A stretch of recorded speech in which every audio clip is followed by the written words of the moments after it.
At the center of our understanding of God, which is just another way of saying our understanding of life, is this person named Jesus, who we believe lived and taught how to live just like us, but what he taught and lived was this supernormal, unlimited life, what I would call God energy. And he did it so that we could see and then understand and then plug into this energy to discover what life could be like and who we really are meant to be. And at the center of this Jesus experience is touch. Jesus touched people, and they were purged of evil spirits. Jesus touched people, and they could see. Jesus touched people, and they could hear. Jesus touched people, and they could speak. They could stand on their own 2 feet. They got well. They became clean. In short, they went from God forsaken to God embraced. And I love to talk about this in church because this is one of the things that modern people discount the most about Christianity and about Jesus. They hold it up as doubtful. They don't believe in it and say, it must be magical. It must be a myth. It must be an allegory. It's superstitious.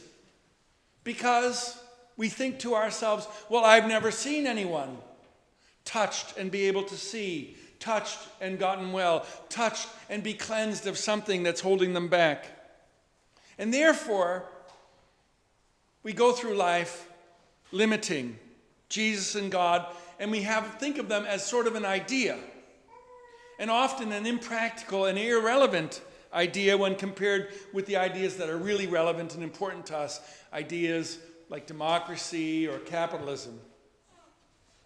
But I'm here this morning to tell you that God and Jesus are not ideas, but persons with real power, power that can't be limited, and that we can access and tap into and use to transform both ourselves and others. That power can completely transform each of us and all of us. And we can use it in turn to transform and heal and cleanse others. We can use it to transform situations that seem like dead ends into open doors. And that power can enable us to do things that we did not think were possible. Just like Jesus. So I know you're wondering, how can I say such foolishness? And I say, because I know it's true. Because I've lived it. I've felt the power. I've shared the power. I've seen what it can do. All in a touch. But I'm not up here to brag, to show off. I'm here to tell you that you know it's true too. You're just not calling it that. And I want to help you remember the times when you've touched or been touched and felt the power and seen what it can do. And in order to do that, I want to share with you some of the touches of my life. And I share these not in the order of importance, but in the order in which they came to me as I was writing this sermon. I can remember, like it was yesterday, the feel of Mary-Laura's hands as I handed her a ring, an engagement ring. And I was feeling this power, this enormous power. Some people call it the bachelor's anxiety, but I would prefer to call it the sense of this lifetime commitment that I was making. And the look on her face as she received the ring and told me that she felt the same way. Or when we were standing in front of the church and getting married, and my best childhood friend was saying the words, and the energy, I felt like I wasn't squeezing, I know, because I didn't see any pain in her face, but like I was holding on for dear life as the energy and emotions of what we were actually doing was surging through me. Power. And much later, the feel of my mother's hands as I was sitting in the hospital holding them as she lay dying. That's all you do when someone's dying and they can't hear you. You hold their hand. And I remember looking at those hands, and they were so old and so fragile. She had spots, and the veins and the bones were sticking out, and her skin was like parchment paper. Like if you held her hand up to the light, you could see the light through her hand.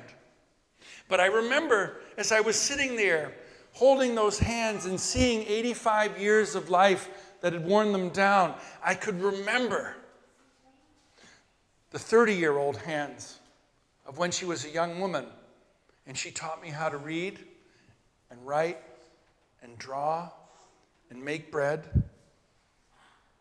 And I thought about all the life lived and the love shared as I looked at those hands. And in both those cases of getting married and saying goodbye to my mother, I felt like I was touched and brought from life into death, because I did not fear my mother's death anymore, and I was given new life in marriage. Now, I remember, I mentioned to you just a moment ago about how my best friend was the pastor at our wedding. But I can tell you that I can remember like it was yesterday the feel of wrestling with him as 5-year-olds, and how we would roll around and tumble around on the basement floor, testing each other's strength, trying out moves that we'd seen in professional wrestling on TV. But what I remember more than anything else was this distinct smell of my best friend. That was always him. It's still him today when I give him a hug. It was this smell of another person's family, because no one in my family had that smell. And whenever I'm with him and hug him, it brings me back to 1968 when we met in kindergarten. Even now, when we meet, both of us middle-aged pastors.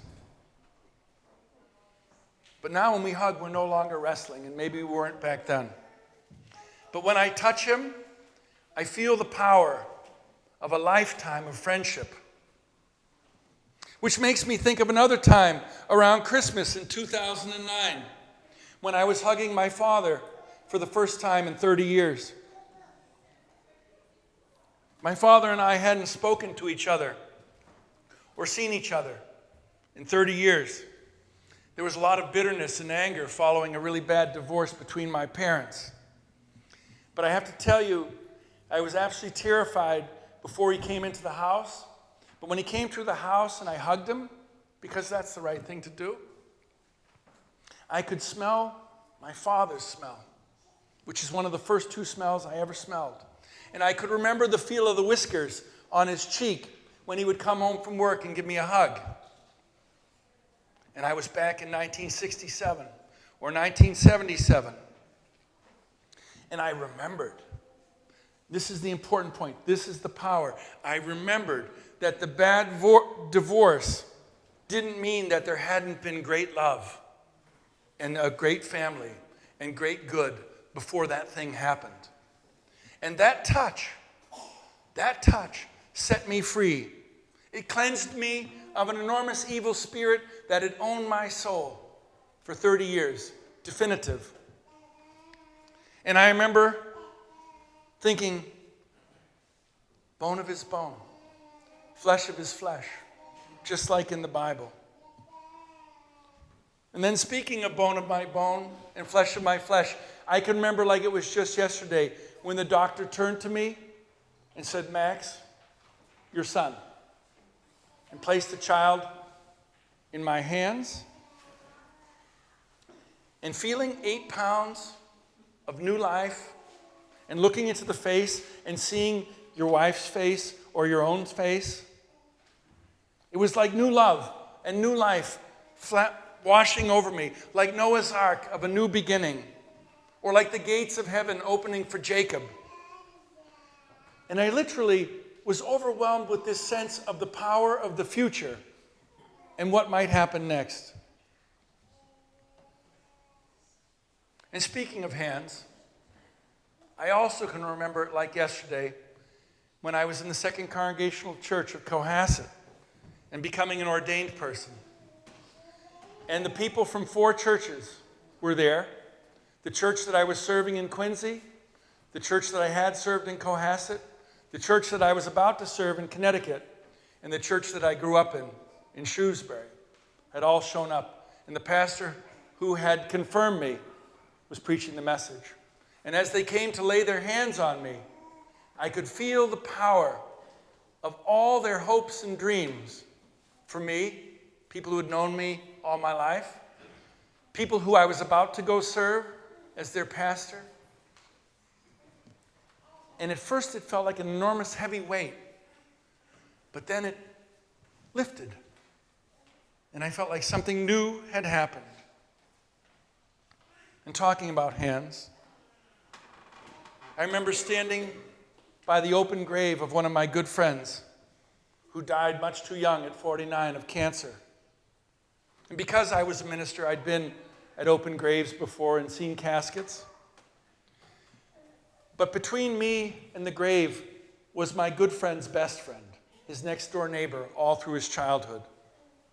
And he had never seen this before. He didn't know. And as I stood behind him, I saw that he was trembling and shaking.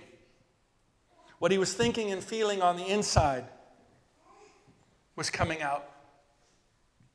And there's nothing to say in those situations. So I did what I could do, which was to reach forward and place my hand on his shoulder. And in my mind, I tried to send the love that I had for Colin and for Rob. Rob was the guy who was standing there, into him. And Rob stopped shaking. The power of presence. And the last one. In parish ministry, there are many times when the pastor feels absolutely alone, which I know strikes you as strange because you're all here. But being a church leader is not all baptisms and Christmas carols. It often involves leading through change. I would point out that preaching the gospel got Jesus killed, and it got Peter and John and James and Paul all killed. So being the pastor is really not a popularity contest, and you often do walk alone. But a few times, in the times that I've served churches, I've had leaders of the church, I'm not going to name names, come up to me for no apparent reason, but actually for every reason, and shake my hand and look into my eyes and say to me, "We believe in you, and we're with you." And I want to tell you that that feels like resurrection when you're alone, to have one say that to you. So those are my touches for this morning. And what I knew was that many more started to flood my memory as I remembered. And I realized that my life has been absolutely overflowing with the power of touch and being touched. And so I ask you, how about you? What were some of your touches? Can you remember? Do you remember the power and the difference it made? Because remembering can make all the difference. Amen.